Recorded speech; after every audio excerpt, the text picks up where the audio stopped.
বিগত 4টা কাৰ্যকাল কংগ্ৰেছত আৰু সমষ্টি উন্নয়নৰ দোহাই দি এটা কাৰ্যকাল বিজেপিলৈ গমন কৰা ৰূপজ্যোতি কুৰ্মীৰ মৰিয়নি সমষ্টিত আচলতে উন্নয়ন কেনেদৰে হৈছে, উন্নয়নৰ ধাৰা বৈছেনে?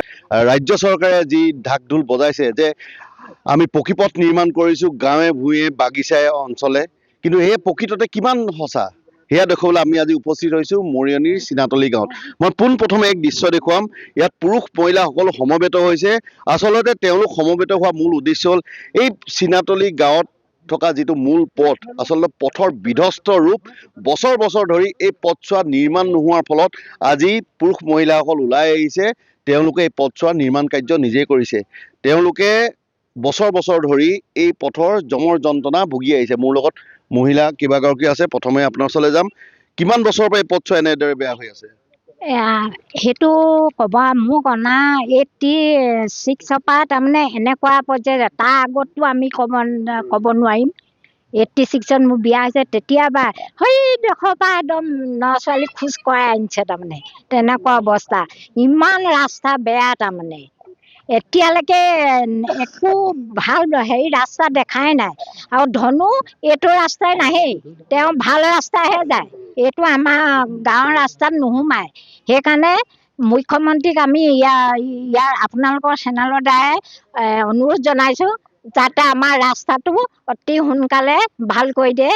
সেয়ে তেওঁক অনুৰোধ কৰিছোঁ আৰু ইমানে।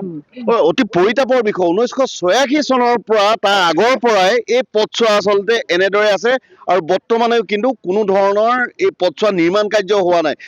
পথছোৱা নিৰ্মাণৰ নামত ইয়াত চেইন কেবেল অকণো পৰা পৰিলক্ষিত নহ'ল। মোৰ লগত কেইবাগৰাকী স্থানীয় মহিলা আছে। কি ক'ব বাইদেউ আপুনি?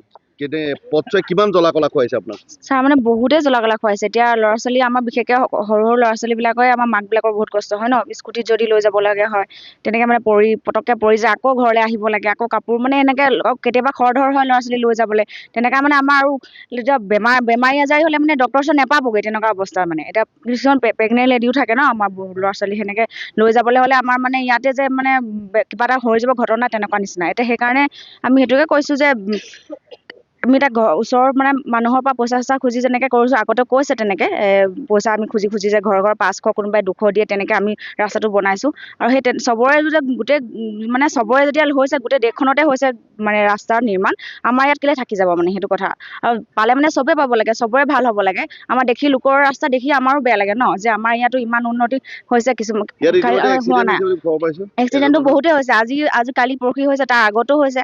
মোৰ নিজৰ ছোৱালীও পৰিছে, মানুহজনো পৰিছে, তেনেকুৱা তাৰমানে। আৰু কোনো চবৰে পৰিছে, কেতিয়াবা ডাঙৰ মানুহ পৰে, কেতিয়াবা বুঢ়া মানুহ পিছল খায়, তেনেকৈ মানে এক্সিডেণ্ট সেনেকুৱা। সেইকাৰণে অতি সোনকালে যে বনাই দিয়ে, তাকে অনুৰোধ জনাইছোঁ। হয়, নিশ্চয়কৈ। আচলতে এই পথছোৱাই কিন্তু জ্বলা কলা খুৱাইছে বহুতকে। বহু লোকো ইয়াত ইতিমধ্যে দুৰ্ঘটনা শুনি। কি ক'ব আপুনি স্থানীয় যুৱক হিচাপে পথছোৱাৰ কথা?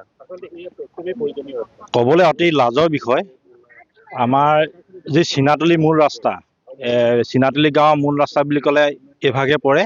কিন্তু আমি তাৰ আগতো ধৰক খাটিচুনা বা ধুদুৱালিৰ পৰা যিটো পথ আপোনালোকে দেখিছে ব্লকৰ ৱাইজৰ হ'লে, সেই পথটো আনিবলৈও আমি ভোট বৰ্জনৰ নিচিনা এটা সিদ্ধান্ত ল'ব লগা হৈছিলে চিনাতলি গাঁৱত। আমি লজ্জিত, তেনে এটা সিদ্ধান্ত লোৱাৰ পাছতহে আমি সেই পথছোৱা ভাল কৰিবলৈ সক্ষম হ'লোঁ। কিন্তু তাৰ পৰা যিটো আমাৰ মূল চিনাতলি যিটো মূল ৰাস্তাৰ পৰা যিটো ফাটি আহিছে আপোনাৰ এই হুলুংগুৰি যিটো চাহ বাগিচাৰ লগতো সংযোগ আছে। আমাৰ ইয়াত বিশেষকৈ আমাৰ ইয়াৰ মানুহবিলাক হ'ল কৃষি প্ৰধান দেশ অঞ্চল। গতিকে এই অঞ্চলত মানে কি আমাৰ তাত প্ৰত্যেকজন মানুহে মানে এই বাগানৰ লগত জড়িত হয়। আৰু তাৰ ধৰক বজাৰলৈও তেনেকৈ কি কয় যাব লগা হয়। কিন্তু অতি পৰিতাপৰে এইটো ৰাস্তা মানে ইমান পুৰণি ৰাস্তা যদিও আজিলৈকে কিন্তু ইয়াৰ উন্নয়ন হোৱা আমি নেদেখিলোঁ। বিধায়কগৰাকীৰ ভূমিকা কি আছে? বিধায়ক আমি বিভিন্ন সময়ত তেওঁক লগ কৰোঁ বা কাগজ পত্ৰ দিওঁ। কিন্তু অলপ দিনৰ আগত কি কয় এইটো প্ৰধানমন্ত্ৰী গ্ৰাম্য সড়ক যোজনা আঁচনিত মানে ৰাস্তাটো আহিছে বুলি আমাক আমাৰ তাত এখন কি কয় কেইজনমানক আমাক নিমন্ত্ৰণ কৰিছিলে। আৰু তাত ইঞ্জিনিয়াৰ PWD ইঞ্জিনিয়াৰ আহি আমাক দেখালে যে আপোনালোকৰ এই ৰাস্তাটো ইমান 1 কিলোমিটাৰ অলপ বেছি আহিছে। গতিকে খুব কম সময়ৰ ভিতৰত সেই আমি কাম আৰম্ভ কৰিব পাৰিম।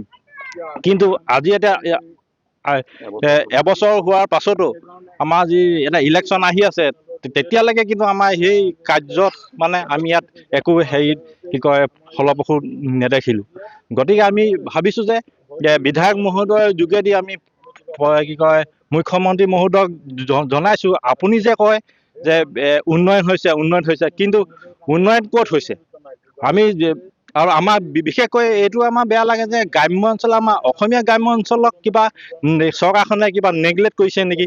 কিন্তু আমি যেতিয়া বাগানলৈ যাওঁ তাত ধৰক প্ৰত্যেকটো গলি গলি ৰাস্তা আপোনাৰ পকা হয়, কিন্তু আমাৰ যিটো গাঁৱলীয়া আমাৰ যে গাঁও মানে অসমীয়া গাঁৱৰ কিন্তু ৰাস্তাবিলাক এতিয়ালৈকেও বহুত কৰিব লগা আছে। হয়, আচলতে যথেষ্ট সুবিধা হৈছে তেওঁলোক। আচলতে এই পথছোৱা অতি পুৰণা পথ, কিন্তু এই পথছোৱা নিৰ্মাণ কাৰ্য আজিও সম্পূৰ্ণ নহ'ল। আৰু এজন বয়োজ্যেষ্ঠ ব্যক্তি আছে, আজি ওলাই আহিছে পথছোৱা মেৰামতি কৰিবলৈ।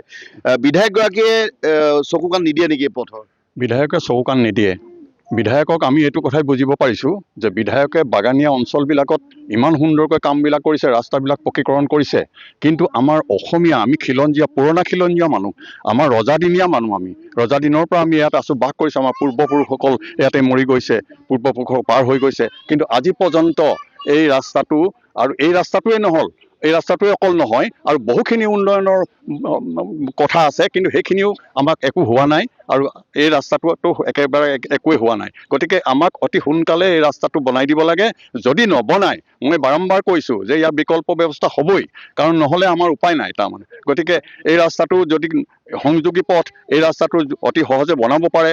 এই ৰাস্তাটোৰ কাৰণে আমি শুনিবলৈ পাইছিলোঁ অলপ দিনৰ আগতে গড়কাপ্তানি বিভাগৰ কোনোবা আহিছিল আৰু ছাৰ্ভে কৰিছিলে বুলি শুনিছিলোঁ, কিন্তু আজি পৰ্যন্ত টেণ্ডাৰে হোৱা নাই আৰু আজি পৰ্যন্ত কামৰ কাৰণে কোনো হেৰি মানে আৰম্ভ কৰা নাই। গতিকে সেইকাৰণে আমি বাৰম্বাৰ অভিযোগ কৰিছোঁ যে এই ৰাস্তাটো অতি সোনকালে আমাক কৰি দিয়ক, নহ'লে কিন্তু আমি এই নিৰ্বাচনৰ আগে আগে বিকল্প ব্যৱস্থা লোৱালৈ বাধ্য হ'মেই। আৰু হয়, নিশ্চয়কৈ আচলতে অতি ক্ষোভিত হৈ পৰিছে গাঁওবাসী, যিহেতু বিগত নিৰ্বাচনৰ যি লোকসভা নিৰ্বাচন, আচলতে লোকসভা নিৰ্বাচনৰ সময়তো কিন্তু তেওঁলোকে ভোট বৰ্জনৰ সিদ্ধান্ত লোৱাৰ পাছতে তেওঁলোকৰ এটা পথ পকীকৰণ হৈছিলে বা পেভাৰ ব্লক লগাইছিলে, কিন্তু এইবাৰো তেওঁলোকে এক বিকল্প পথৰ সন্ধান কিন্তু তেওঁলোকে অতি সোনকালে লোৱাৰ এক হুংকাৰ দিছে আৰু নিৰ্বাচনৰ পূৰ্বেই এই পথছোৱা নিৰ্মাণ কৰি দিবলৈ তেওঁলোকে আহ্বান জনাইছে।